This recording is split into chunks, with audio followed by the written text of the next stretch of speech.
So welcome everybody to another absolutely exciting edition of the webinar on emerging topics in biomolecular magnetic resonance. The series is supported by ICMRBS and Euromar, and also the talks upon the speaker's consent can be viewed on YouTube channel. If you have any questions, please type it into the Q&A or raise your hand, then we can unmute you. And I remind you that we always have an unofficial part after the two talks, so where we can then have a more extended discussion. And I would like to point out again the Early Career Researchers seminar of the ICMRBS, which just recently again took place. So without further ado, I then hand over the stage to Sharon to introduce Liliana. Okay. Thank you. So it's a great pleasure to start today's seminar with Professor Liliana Quintanar. Liliana graduated from the group of Professor Ed Salomon, Stanford University in 2004. A year later, she joined the Department of Chemistry at Sinvestev, Mexico, where she's now a professor there since 2011. In her research, Liliana involves a variety of spectroscopic techniques to study metal-ion protein interaction, specifically disorder segments, and their effect on the formation of amyloid aggregation, which is related to neurodegenerative diseases. Liliana was awarded several distinguished awards during her academic career. I will just list two recent ones: the Mexican Academy of Science Award, which is the highest award for young scientists in Mexico, and the Fulbright Fellowship for Sabbatical Research with Professor Jonathan King at MIT. Today, she will speak about the role of copper ions in protein aggregation, and I'm looking forward to your lecture. Please, Liliana.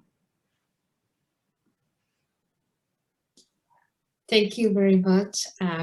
Good afternoon or morning to everyone, depending on where you are.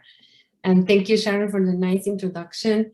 And thank you, Marcus and Christian, for the invitation to this space, cyberspace in Zoom, to share with you some of the work we've done at the Department of Chemistry. As Sharon mentioned, I work at Sinvestev. This is a federal research Center for Research and Advanced Studies. We do research and graduate programs in Mexico. We have campuses throughout the country, and chemistry is in the main and oldest campus in Mexico City.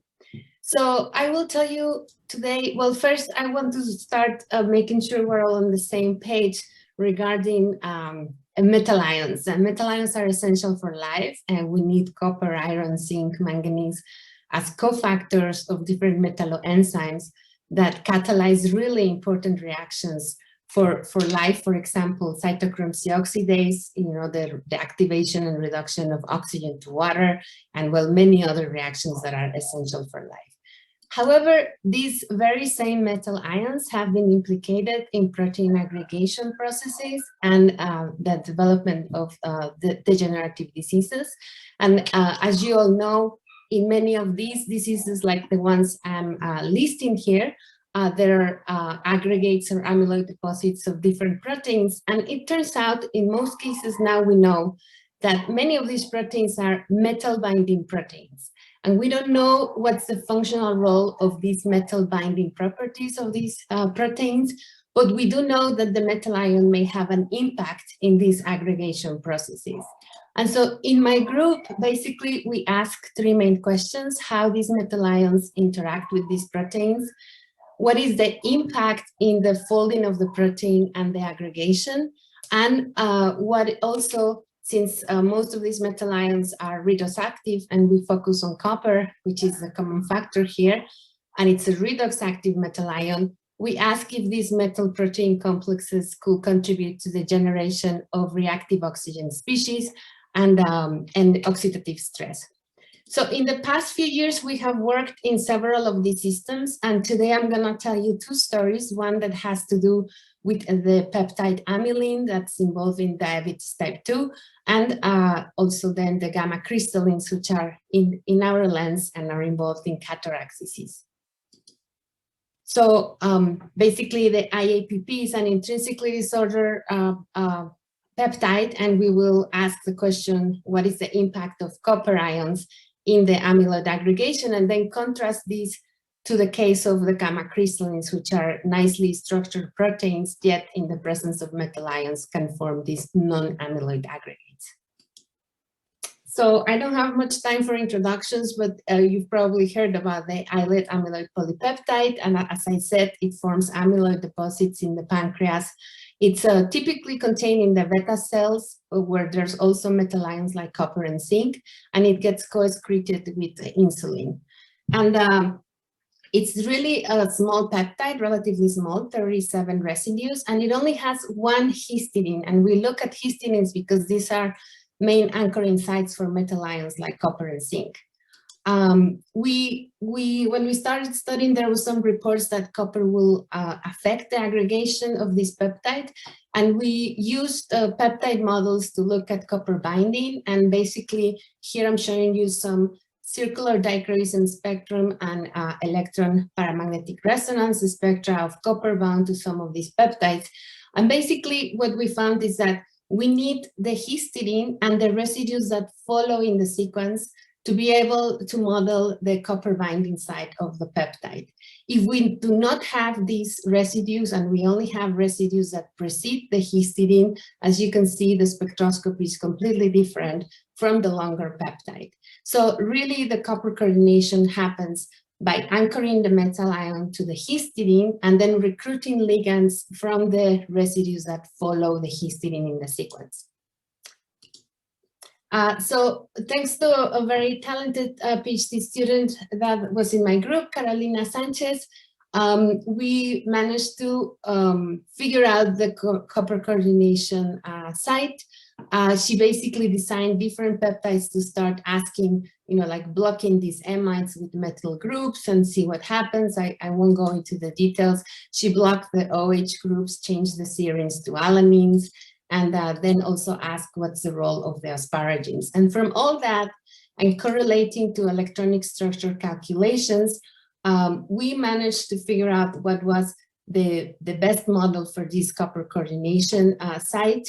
And there's basically one where we have copper and the histidine and two deprotonated amides and the OH group from the serine, and it forms a nice chelate this way. But also not very far, there's another possibility where this carbonyl group will enter instead of the OH from the serine. And these calculations were done by our colleague at the National University of Mexico, Jorge Martín del Campo. But what about the impact of the aggregation? Now we know how the copper binds to the monomeric form. What is the impact of the metal ion in aggregation? And a very talented postdoc in my group, Lina Rivillas, she did these aggregation essays, and we found that substoichiometric amounts of the metal ion delays this aggregation as followed by THT fluorescent assay. And at the end point of these aggregation assays, we could see by electron microscopy the impact of the metal ion. So with no metal ion, we can see the nice fibrils. But as we add copper, these fibrils starts to get fragmented, and eventually we do not get any fibril formation. So really copper is impacting the aggregation, it's delaying the aggregation or even inhibiting the formation of the fibril. What is the mechanism? If we look at the EPR spectrum of copper bound to the monomeric form, we have this distinct signal that is consistent with the coordination mode I showed you. But then if we grow the fibrils in the presence of copper and we collect the spectrum at the end, we get these signals that are very different from copper bound to the monomeric form. So what is going on? If we look at the structure of the fibril, and this is a structure resolved by David Eisenberg at UCLA, he showed these kind of structures. The fibril growth axis is here and it's growing the fibril towards you. And you can appreciate that the histidine 18 is inside the beta sheet. So it's not available to bind the metal ion the way we know it binds in the monomeric form. So what we think is going on is copper binds to the monomeric peptide. And of course, this conformation competes with the conformational change that you need to form the beta sheet structure where the histidine 18 is inside the beta sheet. And if we, of course, if it ends up forming the fibril, or if we form the fibril and add copper at the end, we get these type of signals that are completely different because copper has now to bind somewhere else. And in fact, perhaps in a site that it's richer in oxygen ligands and not so rich in nitrogen-based ligands. So if we think about the conformational landscape of this peptide, it's an intrinsically disordered peptide, so it will look more or less like this. Then eventually, if it forms a beta sheet structure, this will go downhill to form the amyloid fibril. What the metal ion is doing is by binding to the monomeric peptide in the form I showed you, it's actually possibly stabilizing other conformations. And because this conformation is competing with the conformational change that you need to form the beta sheet structure, it is effectively raising the activation barrier for this conformational change and making it harder for the peptide to form these amyloid fibrils. So that's more or less what we think is going on in this system. And I now will quickly move on to the other one about the gamma crystallines. So the gamma crystallines are in the human lens, and I want you to be present to the fact that the human lens is a very unique place in our body. It has to be transparent so that light can go through and hit the retina so you can actually see these slides.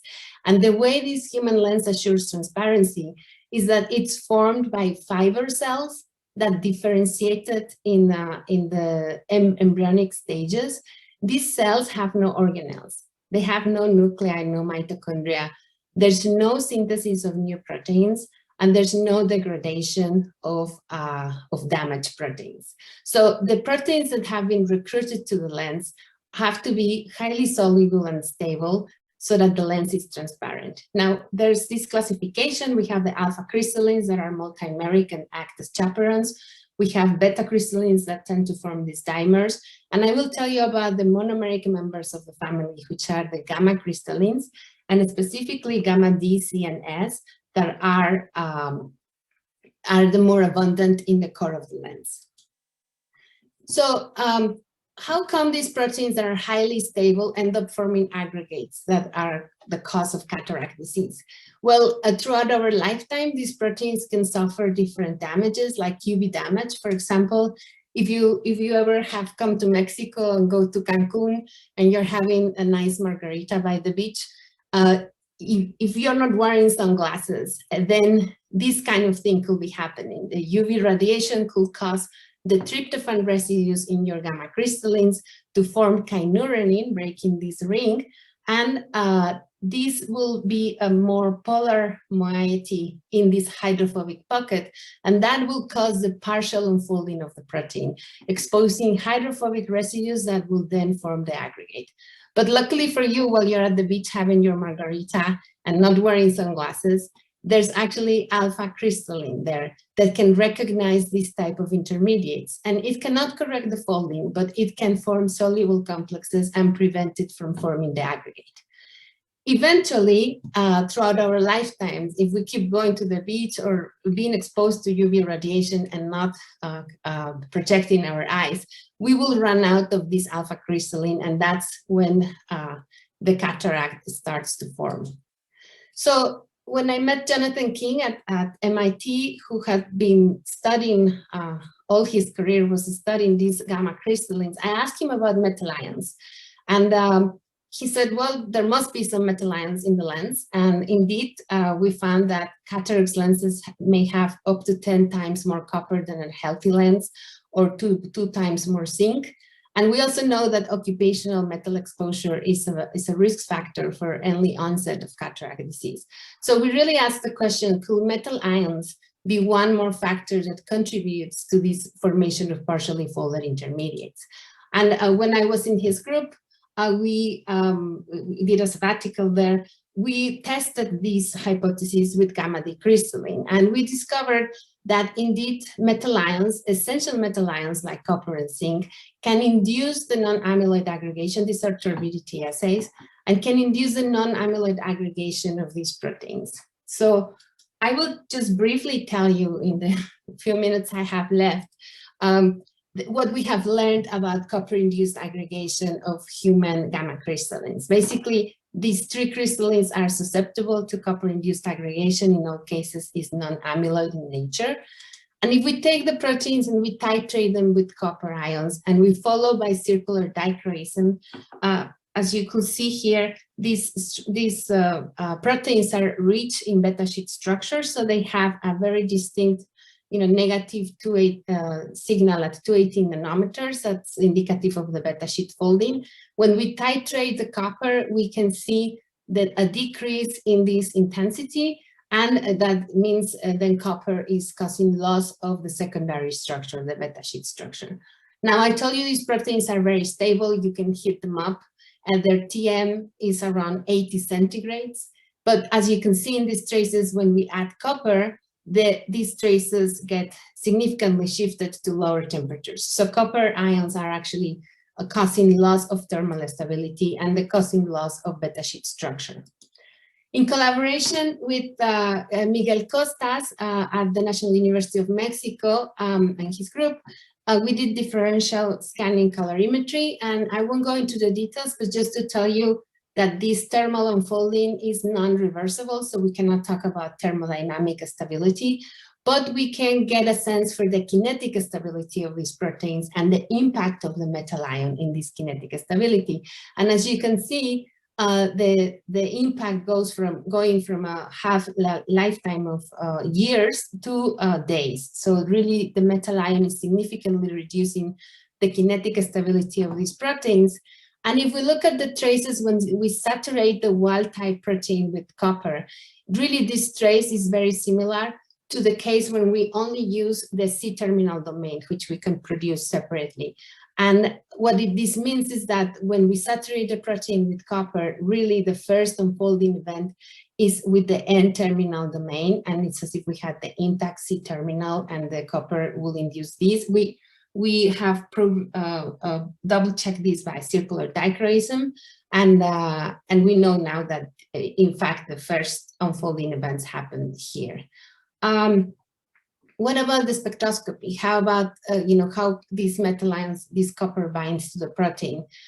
We did electron paramagnetic resonance. This was not an easy experiment because the metal ion induces the aggregation and we need high concentrations of the protein to look at these. But we managed, and as you can see in all 3 cases here, the dotted lines are the simulations and the solid lines are the experimental spectra. In all cases, we could identify at least 2 different copper-2 binding sites. And in the gamma D crystalline, we could see a free radical. Now, the most interesting thing is that if we spin quantitate the copper signal, we could only see 30 to 50% of the copper-2 ions that we added. This suggests that there could be a reduction going on. So copper-2 is a D9. If it gets reduced to copper-1, now we have an electronic configuration of D10. So this is not paramagnetic, and we will not see it, and it will not show up in the spin quantitation. So to test this, we did X-ray absorption spectroscopy, and this was thanks to the fact that we have Dr. Niels Schutt in my group. He has a DFG fellowship to study this metal binding to gamma crystallines with us. And so he has a lot of experience on X-ray absorption spectroscopy. And in this near-edge spectra, what we could see in the 3 cases, in the 3 proteins, we could see these distinct signals in the pre-edge, that it's a 1s to 4p transition is electric dipole allowed, and this is why it's very intense. But it's also very intense because it's indicative of a linear bicoordinate copper-1 species. And in all 3 proteins, we could see this copper-1 binding site. On the other hand, I told you that gamma D forms a free radical. And what we could see if we run this spectrum with parameters that allows us to look at the free radical, the dotted line is a simulation. I won't go into all the details, but from the simulation, we can get a sense of the hyperfine coupling with the nearby protons. So the ones in the aromatic ring, but especially the 2 protons in the beta carbon. And it turns out this hyperfine splitting can correlate with the actual angle and orientation of these tyrosine residues. So Giovanni Palomino, was a postdoc in my group, he analyzed all the crystal structures available, all the structures available for gamma D crystalline, and figured out that tyrosine 98 is the only one that will have that kind of torsion that will allow for having a free radical, a tyrosine-based radical with these kind of parameters and this kind of spectrum. So that is really interesting. And so this is what's going on. We have a protein that can bind copper-2 and copper-1. It can do this kind of chemistry under aerobic conditions. And we suspect this binding site in the C-terminal domain with these two cysteines that's very reminiscent of the ATOX1, the copper, intracellular copper chaperone that binds copper-1. And it actually has this kind of chemistry as well, not forming tyrosine-based radicals, but forming disulfide-rich species. And so I only told you about two parts of the mechanism of copper-induced aggregation. I told you copper can induce unfolding of the N-terminal domain and have this interesting redox chemistry. I didn't show you the data, but copper can also induce the formation of disulfide-rich species and metal-rich species, and all these must be contributing somehow to the formation of these non-amyloid aggregates. And hopefully I convince you that metal ions have, playing a potential role in the cataract formation. Of course, we're looking into site-specific interactions to see which ones turn on each of the mechanisms. And I just want to end with a comment on contrasting the two stories I told you about. On one hand, I told you about an intrinsically disordered peptide, metal binding somehow stabilizes a set of conformations, making it harder for the peptide to form the beta sheet structure and the amyloid aggregation. And the result is that metal binding delays this amyloid aggregation or inhibits this aggregation. On the other hand, I showed you highly stable proteins rich in beta sheet structure, and yet the metal ion can bind somewhere in the N-terminal domain and rip apart this beta sheet structure to form these partially folded intermediates that lead to non-amyloid aggregation. So really, in both cases, what's at stake is, on one hand, metal ion coordination, and on the other hand, the stability of a beta sheet structure. And it plays out differently in each case in terms of the impact of the metal ion in the aggregation. And with this, I will end. I try to acknowledge the people who contributed in each slide. This is the last picture of my group before COVID time. All the names of the people who have contributed are in blue, and thank you for the funding, and also to all our collaborators, which I kind of mentioned along the way as well. And thank you for your attention again. Thanks for the invitation. Thank you very much, Liliana, for a wonderful talk. So we have several questions here. The first question is the metal binding site of amylin similar to the N-terminal metal binding site in GLP-1? Do metal catalyze similar amyloid formation in GLP-1? Okay, I'm going to have to say I'm not familiar with the metal coordination sites in GLP-1. I will have to check. There is a proposal in amylin that perhaps the N-terminal group will contribute. And yeah, that's all I can say. Yeah. Okay, the second question from Tina Uber. Is your copper-2 EPR signal in IAPP sensitive to pH? At which pH did you observe the signal? Yeah, it is sensitive to pH, of course. We have those deprotonated amide groups that have pKs somewhere between 5 and 10, depending on which one it is. But the spectra I showed you, everything was done at pH 7. So, okay. So the metal ion can shift the pK of an amide by several units. So yes, there's always in these peptides, there's a pH dependence. And the next question is, which is the protonation state of the histidine 18 before and after the binding of copper? The copper okay, so probably. Histidine 18, of course, needs to be deprotonated. And actually, I'm remembering we did some, I didn't show you, but we did some NMR with our collaborator, Claudio Fernandez, and to look at the, which is of the nitrogens that's binding. And yes, it has a pK that is maybe around between 5 and 6, maybe around 6. So at the pH that we collect the spectrum, the histidine 18 is deprotonated. Mm-hmm. And when you say that the GDC aggregates are non-amyloid, is this based on the electron microscopy morphology? Do they show a lack of cos beta, X-ray diffraction, and THT fluorescence? We haven't done the X-ray diffraction, but we did THT fluorescence, and they don't show THT fluorescence. So that and the electron microscopy is what suggests the non-amyloid nature. Okay, the first part, I wonder if changing the serine to serine taurin would lead to weaker binding to metal ion or not. Could you please comment on that? Thank you. Okay, so threonine could have this, well, has this OH that could bind. I'm just not sure that the conformation will work out to accommodate the square planar copper with, you know, with the 5-member ring that gets formed. We have not tried threonine. We just changed the alanine change the serine for an alanine. So.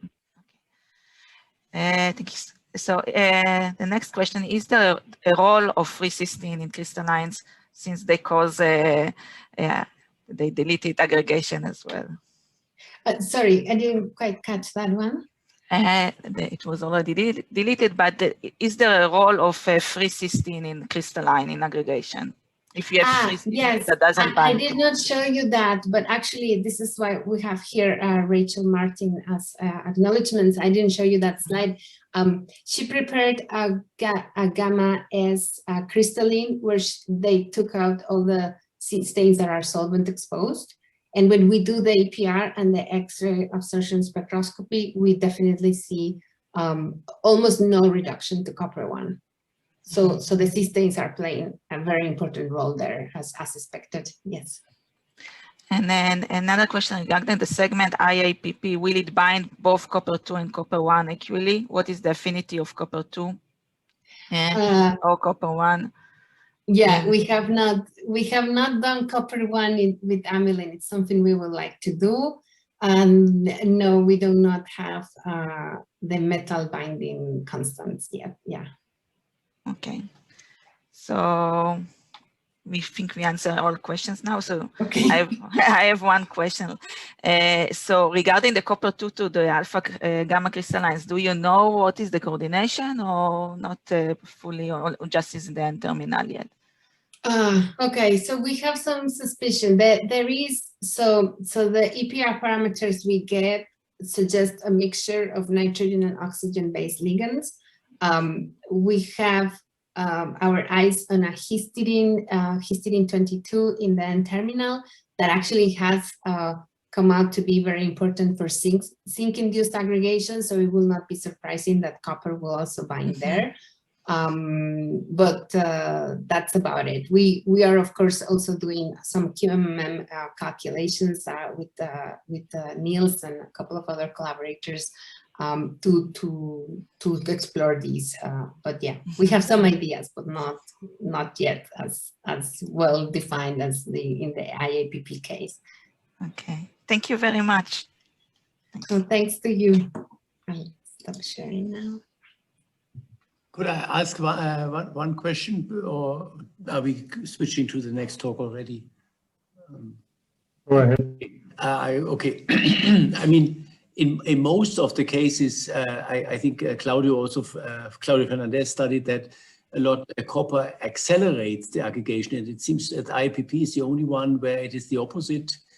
On the other hand, it looks also that in most cases the copper binds to places which are not maybe so much involved in the aggregation, like in the fibril, like as it is in the IAPP. Is that what could be the reason that it be attaching to core residues? I mean, in the monomer to residues which then later on become core of the fibril?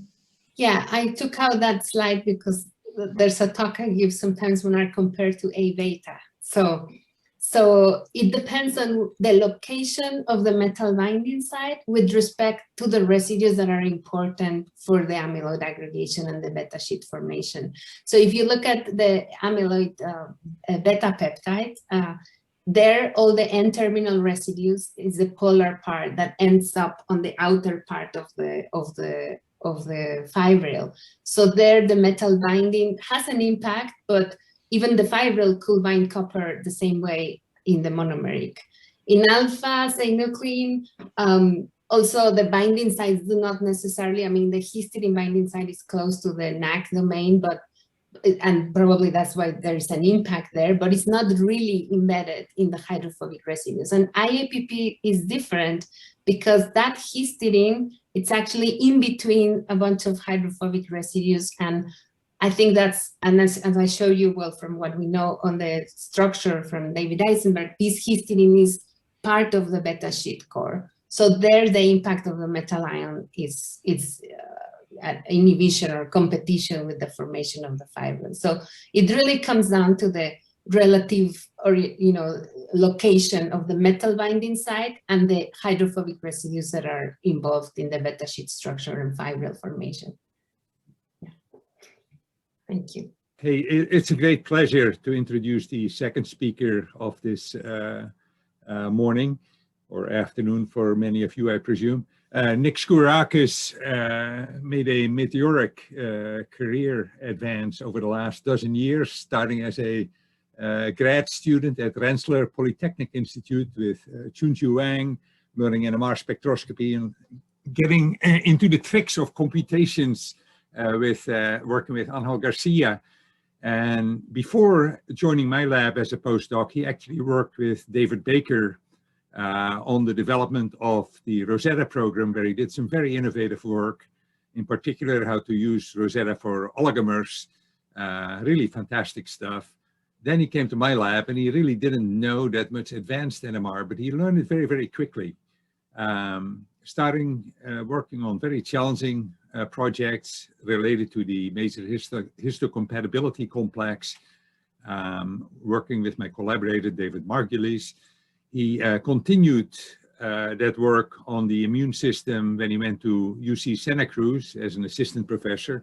And he very shortly thereafter was recruited to become associate professor at the University of Pennsylvania in Philadelphia. Now, before he starts his presentation, I want to sort of add a little bit of color to this introduction. Nick actually stands out among the group of postdocs that joined my group. Normally, I let the guys, when they show up, or the ladies, use some of my equipment, like my little minivan that I have, so they can move into the digs and get themselves comfortable the first week.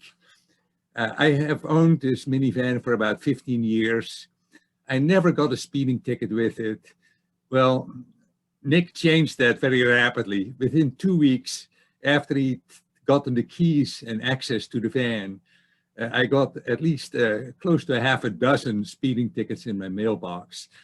Now, Nick loves high speed, and my minivan clearly didn't suit his needs. He got himself a motorbike. And I'm not going to go into the details, but yes, that didn't always go well. But nevertheless, most of his bones apparently have mended. And he is here to, I think, without a wheelchair, to tell us about actually the science that he's been engaged in, particularly focusing on methyl groups, where he's done some really cool stuff that I hope he's going to be talking about this morning. So with that, please go ahead, Nick.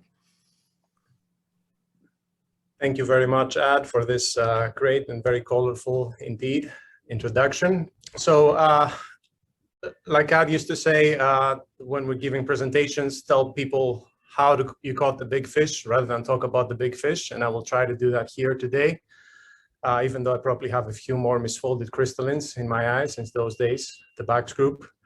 Today I'll talk to you about most recent work from my lab on a complete computational and experimental workflow to derive robust and reliable methyl resonance assignments, completely bypassing the need for backbone spectra.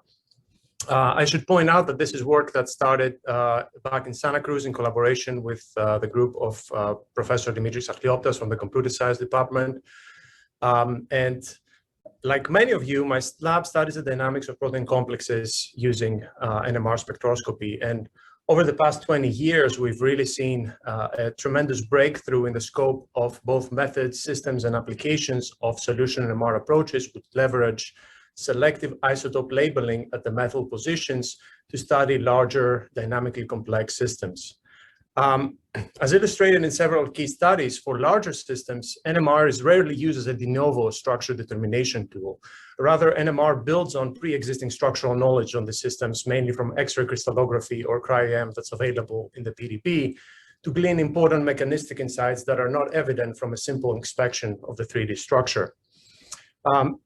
However, a big roadblock in this space, which precludes making NMR really a high throughput technique to study these systems, is obtaining robust and reliable methyl assignments. And a lot of you know what a pain this can be when it comes to larger, more complex spectra with overlap. And an additional component here that complicates things is, as we go, of course, to larger systems, the ability to record reliable data through transfers through bonds breaks down, and we're kind of stuck with a very limited set of assignments.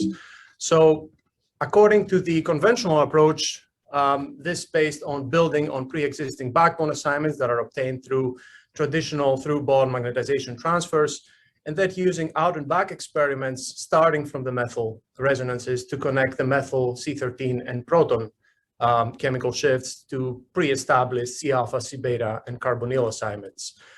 This approach allows us to obtain reliable assignments for systems with up to 60 to 80 methyls, I would say, and in extremely well-behaved systems, up to 250 methyls, as shown here in the state-of-the-art study by Tugarinov and Kay. However, the process really requires an enormous amount of effort, most of which, unfortunately, is done manually. In addition, in real-life applications, we find that the use of these transfers does not produce data sets of adequate sensitivity for systems over 50 kilodalton. On the other hand, when a 3D structure or model is available in the PDB and the assignments are known, what we often see is that the dense network of NOEs, these are of course through space connectivities, fit like a glove to the known structure. And this makes us hopeful that perhaps we can do the inverse, which brings me to the focus of this talk. Given a 3D structure, can we obtain reliable assignments from NOE data alone? Let me pause for a second and explain myself. What I mean by NOE data, I mean raw NOE cross peaks picked quite naively at a reasonable signal to noise, either by a computer or a first-year grad student. And by reliable, I mean at least of the same accuracy as using the backbone-based approach using hard transfers through bonds. And if you get nothing else from my talk, you should get that the answer to this question is yes, and that there now exists an online program that is available to you and can do this for you. Specifically, we have built a system which first formulates an explicit set of assumptions about the nature of what constitutes a valid assignment space, and then given an input set of NOE peaks plus a 3D structure or a model, it provides a compact description of all possible assignments that are consistent with our assumptions. We find that in real-life applications, obtaining such a compact description is not only possible, but also highly useful. So let me start about our definition of valid assignments. Let's consider the positions of all methyl protons in a protein structure, such as ubiquitin. In an NOE experiment, we of course measure distances between protons, so we can define the distances for a given pair of methyls by taking the average distance of all 9 pairs of protons that contribute to this effect, raised to the -6 power.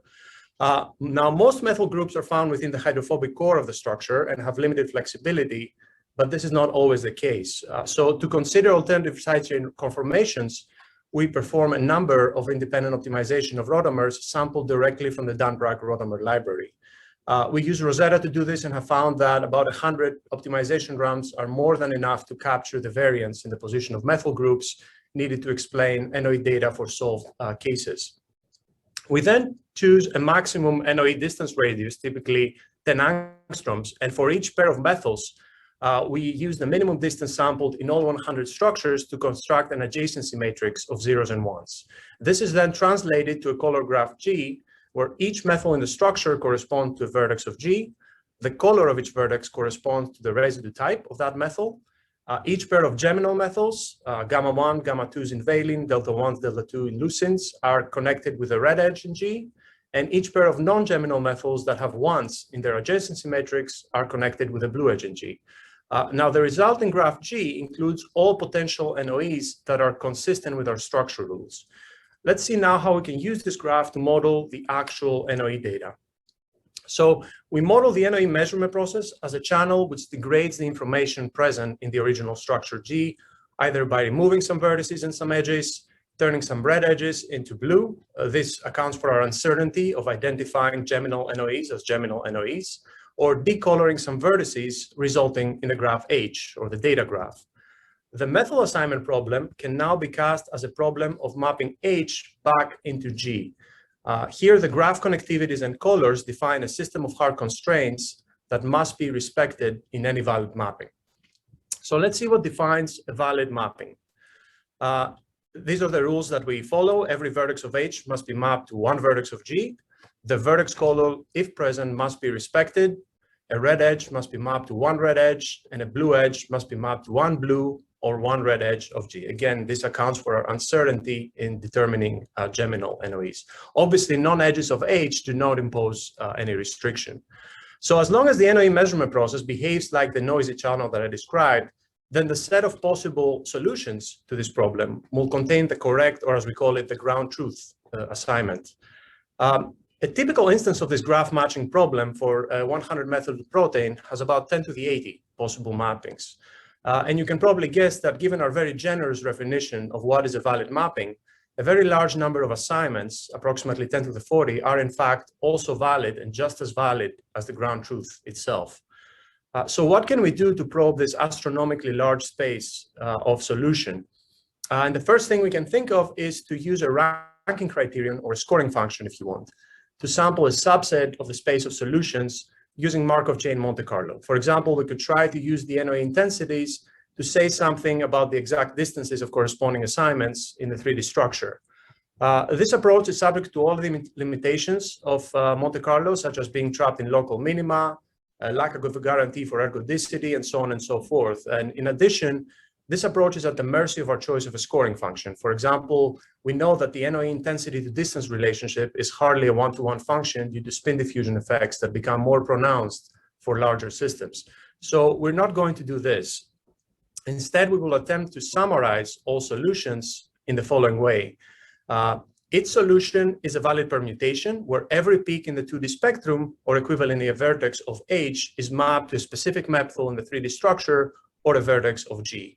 Now imagine we could go and write down all 10 to the 40 solutions to a typical problem, one under the other.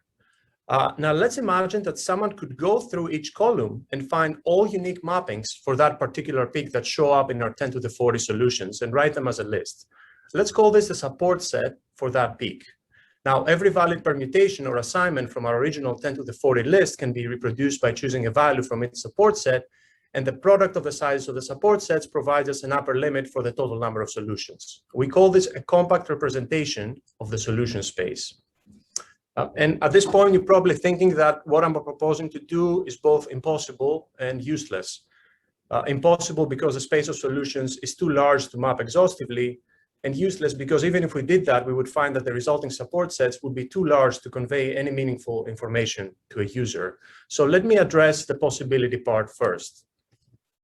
We start by taking the two graphs, H and G, and printing out a set of hard constraints, expressing our definition of what constitutes a valid solution to the problem. We now provide these constraints to a general purpose machine used to solve similar optimization problems in computer science. The contract that we have with this machine is that given the system of hard constraints, it will provide us either with an arbitrary solution or a mathematical proof for the unsolvability of this problem. There's 2 points I would like to point out here. First, because this is a general purpose machine, we have the flexibility of adding and removing constraints of different types, and this will become handy for our specific application, as you will see in the following slide. Second, the solution is completely arbitrary. So with this machine in hand, for our specific problem of mapping H into G, we will get one valid permutation out of the 10 to the 40. How can we obtain the rest? So we can take advantage of the flexibility of our machine in accommodating new constraints to compute the peak support sets using the following iterative process. So first, we order one solution from our machine, and we observe that in that solution, peak 1 is assigned to methyl 5. Now we can add a temporary constraint, which imposes that peak 1 cannot be assigned to methyl 5, and ask our machine to provide us a second solution. And what we find here is now peak 1 is mapped to methyl 4, in which case we add a second constraint, preventing peak 1 to be mapped to methyl 4 on 5, and order another solution. Now you can imagine we do this enough times, eventually we will run out of options, and our machine will give us a hard proof for the unsolvability of this problem, in which case we will add a permanent constraint for efficiency, which imposes that peak 1 can only be mapped to methyls 4 or 5 in the structure. So we do this until a fixed point, and we can achieve full enumeration of peak support sets in a time that is proportional to the sum of their sizes.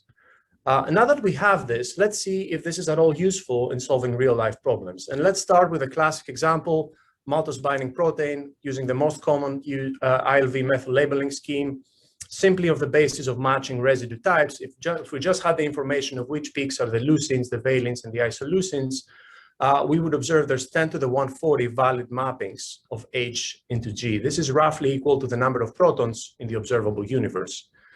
On top of that, if we consider NOEs that can be recorded in a typical experiment, the space of valid mappings shrinks to an also astronomically large value of 10 to the 40. And this is equal to the ratio between the radius of the universe relative to the radius of an electron.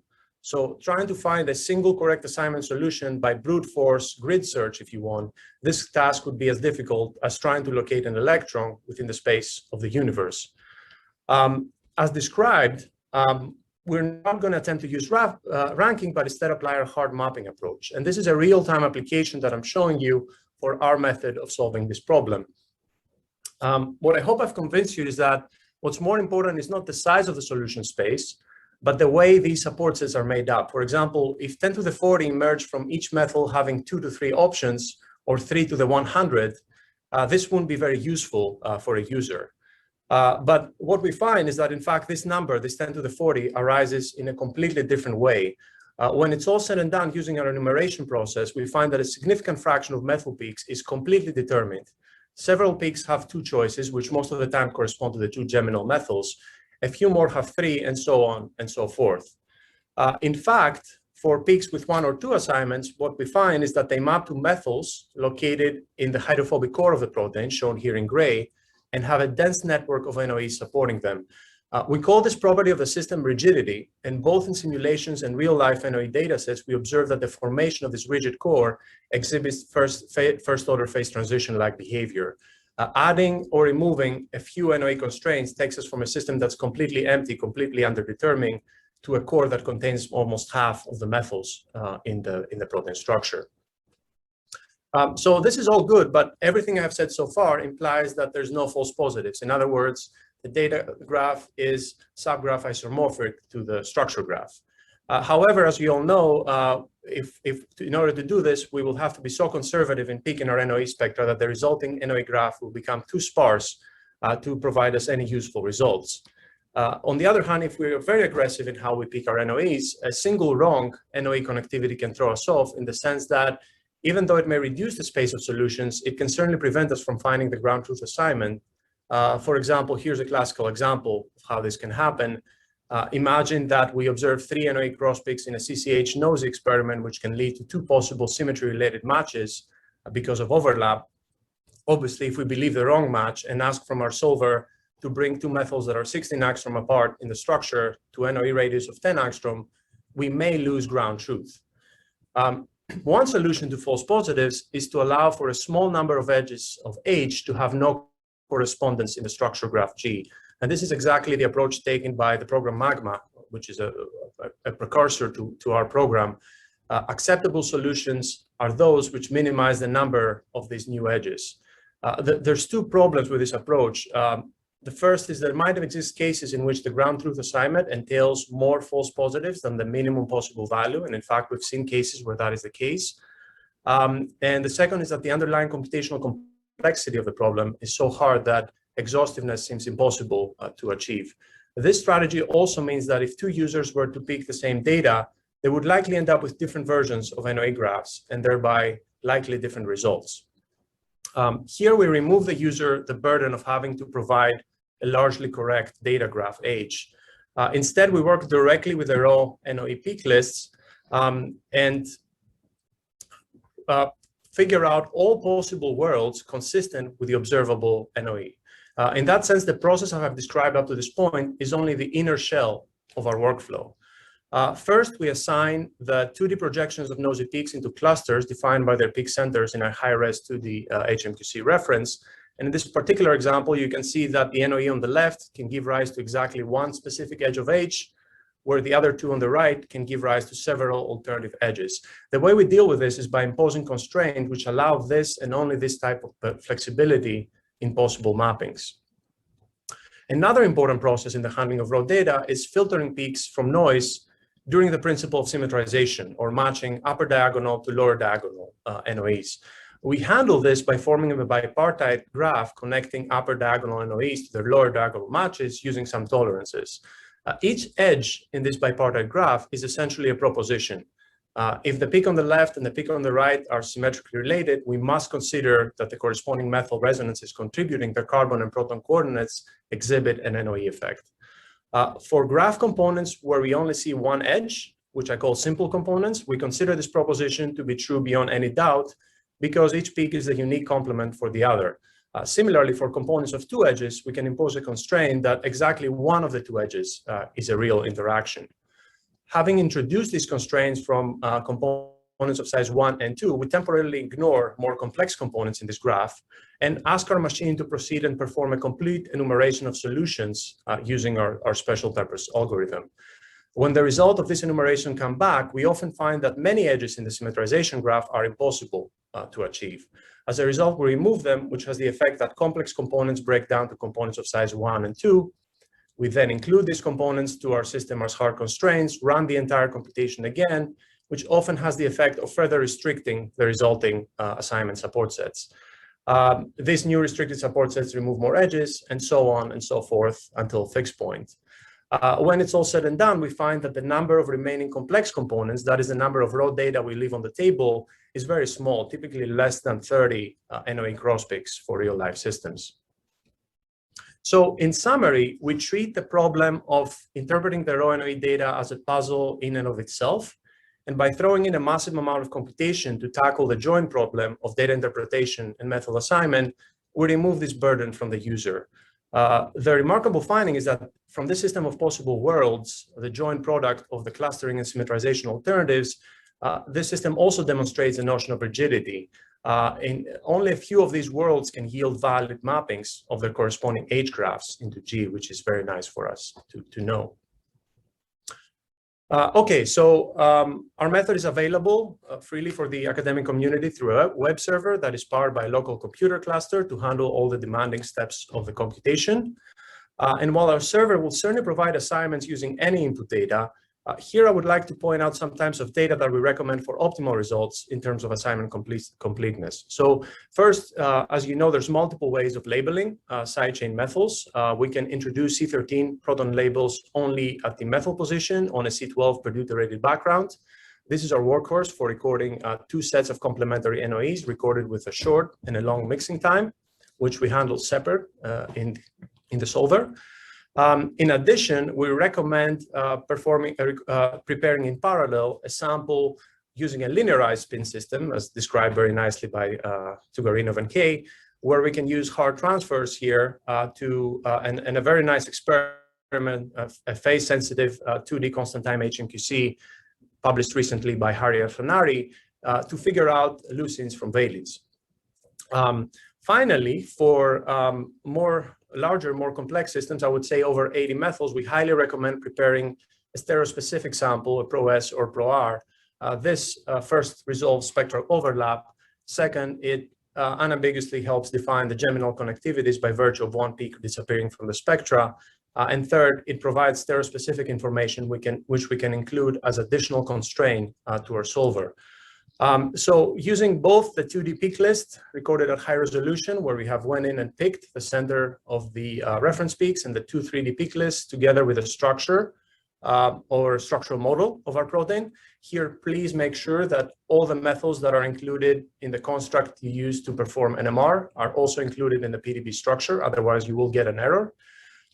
We get a system of solutions by mouse. And here the nice thing is that some solutions will be unambiguously determined. Others will have some ambiguity of 2 to 3 options that a user can go by and trivially resolve using further considerations of the spectrum. This whole process is very fast. You get results back by email in a matter of tens of minutes. So a user can go back and forth with a mouse server and figure out the assignments in an evening using this workflow. So, of course, we've tested this using real-life protein samples that we prepared and recorded data for in the lab according to the processes and samples I just mentioned. We get about 60 to 80% unambiguously assigned methyls, depending on the target. But what's more important is that the remaining methyls have a very small number of options, typically less than 3, which a user can go in and trivially disambiguate using considerations directly on the spectra. But of course, we wanted to test this also for targets for which there were no existing assignments in the database. And here I should highlight the work of Vivian De Paula in my lab, who took on the enormous task of preparing well-behaved constructs for NMR of the Cas9 enzyme, nuclease. Of course, this requires no introduction in this community, and she did a wonderful job in preparing well-behaved spectra for which she went ahead and got assignments using mouse and compared them using conventional assignments obtained using through bond connectivities. And what we see here, she did this for multiple domains of Cas9, the HNAs, this is the business end of the molecule, REC2 and REC3, they're part of the recognition lobe, which binds the nucleic acids. And running mouse and comparing it with existing methods that solve the same problem using raw data in the literature, we find that most notably we get a higher percentage of assigned methyls, but also equally important is the fact that to date, unlike previous methods, we haven't assigned a single methyl wrong in any of the targets that we've attempted in the lab. Finally, in terms of opening up the possibility of studying larger targets by NMR, we wanted to test this. This is only a simulation. Here we selected 63 structures from the BDB having more than 100 ILV methyls and simulated data graphs representing real-life experimental data sets. What we find is we get robust, accurate results in a non-prohibitive time from a computational standpoint. This is one extreme case of tenurin 2, which has 716 ILV methyls. Our solver can still handle this and provide very useful assignments in a reasonable time from a computational standpoint. So this may just be a simulation, but if you have data, you should know that there's method for you out there and can handle your data through a web server. So with this, I would like to conclude and acknowledge the members of my lab and funding agencies, Trupti Nerli and Vivian De Paula, who do the bulk of the work. I would also like to add that our special purpose machine that we use here to tackle the methyl assignments is further developed by Santrupti for exhaustive enumeration of sidechain rotamers with the aim to estimate sidechain conformational entropy. And hopefully you'll hear more about this by her in the following presentation. Thank you all for your attention, and I'll be glad to take questions. Thanks for this beautiful presentation, Nick. Very impressive. And indeed, it's addressing a problem that many of us have been struggling with for many years. There's a lot of questions. Let me start with the first one by Amrita Bhattacharya. What if the protein is an IDP or has IDRs? Can you use the program for flexible systems, or you really require a rigid system to do this? Yeah, that's a great question. I mean, hopefully for the methyls that are found in flexible regions, you know, as soon as the order parameter drops below 0.6 or something, you will lose the NOEs, and that won't be a problem. If the flexible regions contribute to long-range NOEs with other parts of the protein, we would like to take a more safe approach and allow all these possibilities explicitly in our program. This is not supported by the web server right now, but this is certainly something to think about in future versions. I hope this addresses your question. Thanks, Nick. That makes sense. Walt Masewski asks, What happens to the assignment success if one or several methods are missing due to intermediate timescale exchange, which is sort of common in larger systems? So that's not a problem. That's not a problem, because we're just removing constraints. It will blow up the space of solutions, but it won't miss the ground truth assignments, which would be a fatal mistake, right? But I don't think that will be a problem. We will still get reliable assignments from the remaining methods of the structure. What would be a problem is if one method appears as two peaks due to slow timescale conformational exchange, where each peak contributes NOEs. There we have no answer at this point. So this is an important caveat to have in mind. Yeah, that makes perfect sense. Another question here by Jeff Hoke is, does your approach explicitly or implicitly incorporate ideas of threading, like Takuntz's clouds or clouds by Linas, for example, and the TSP? Could you help reduce the feasible solution set more rapidly? Could this help reduce the feasible solution set more rapidly? Even more rapidly than your 10 minutes, I guess Jeff wants to know. So every call to our machine is a millisecond timescale computation. This is really what allows us to do this. For that, I will have to think carefully in order to provide a responsible answer to that question. I don't know is my current answer. All right. Franz Mulder is wondering, all your examples so far that you were showing were less than 100 methyl groups, ILV methyl groups, that is. What happens if you've got 249 methyls like in MSG? Is that too large for the program right now, or what's the status? No, in terms of if the overlap issue has been figured out spectroscopically with higher dimensionality spectrum, our method can perfectly handle targets up to even 700 methyls. So the computational efficiency is not really the limitation. The limiting factor becomes the quality of the spectrum and the NOE density, right? So with higher dimensionality of NOE data, I'm sure we can tackle this range of targets. Now, maybe to follow up on this, you showed 3D CCH spectra, and indeed, I'm very impressed that you can get as far as you can, because of the ambiguity, of course, is very quickly becomes daunting. What about using 4-dimensional NMR? It's fairly sensitive, and I remember you started out working with some of that 5 or 6 years ago. What's your gut feeling right now? So the web server will support 4D data. Of course, every time you bring in a new dimension, you lose square root of 2 in the signal to noise due to quadrature. So yeah, if your sample can handle that, and with non-uniform sampling, record reliable high-dimensional data, the server already can support that. Here we just focused to use the 3D CCH noses as a more representative case of what would be a real-life application. Let's say you have a 150 micromole sample of a 50 kilodalton protein. That was kind of our example. I think things only get easier for the program as you go to higher dimensions in terms of the NOEs. Right, that makes sense. Kevin Gardner also has an interesting question here. First, he says, nice talk, but that, of course, is an introduction to a difficult or trickier question. Could you clarify a bit on the ability to assign methyls that are outside of the hydrophobic core? These are obviously of obvious interest in multi-domain proteins as they're at the domain-domain interfaces. Are these more isolated sites as robustly assigned as the core itself? Yeah, quick answer is no, because as the NOE network breaks down, you start to introduce ambiguity in the scope of solutions. But for a lot of these methods, we can get assignments.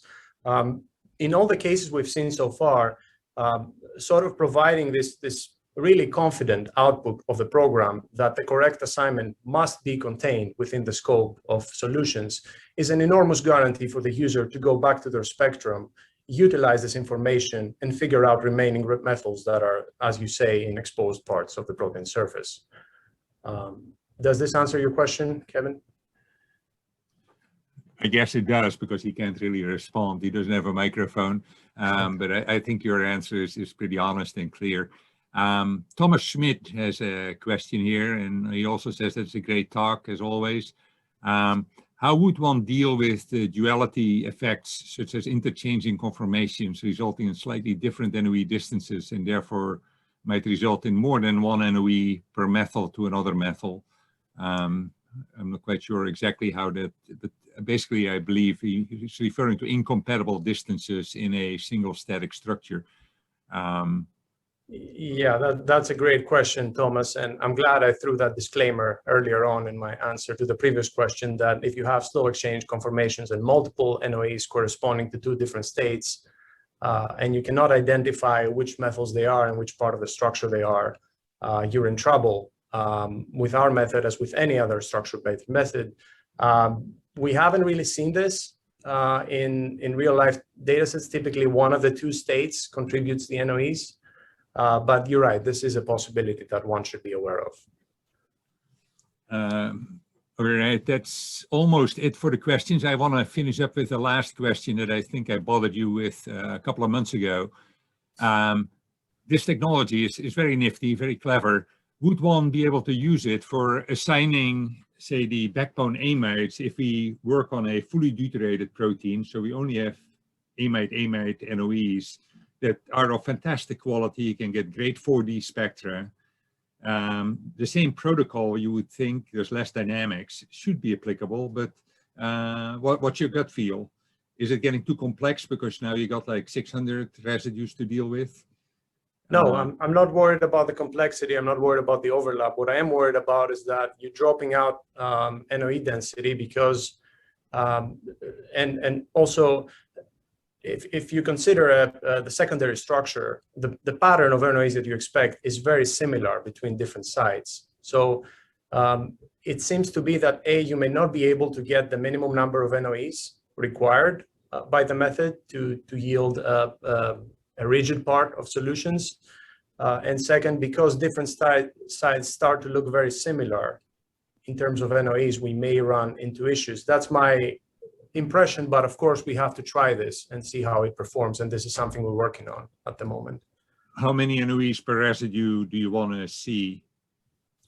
So typically degree connectivity 4 in the graph means 2 NOEs per amide.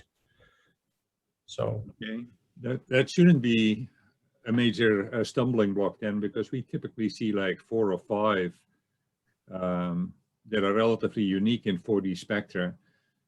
But yep. I'm not saying it's hopeless. Like a helix. So yes, I see that challenge. All right. With this was a fantastic morning, 2 fantastic, spectacular talks, and I hope everybody's back next week. Thanks very much. Back to the main organizers here.